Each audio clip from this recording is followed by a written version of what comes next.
Hello everyone, today I'm going to show you how to airplay your iPad using your Mac.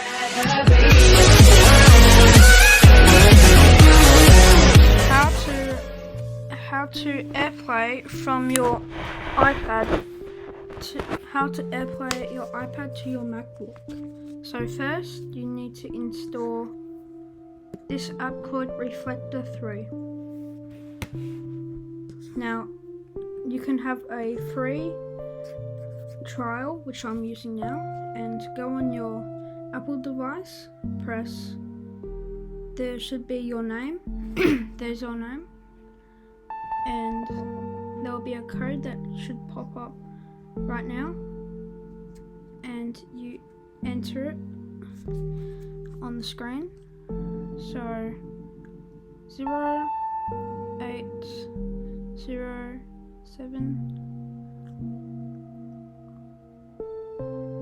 and it should work in now.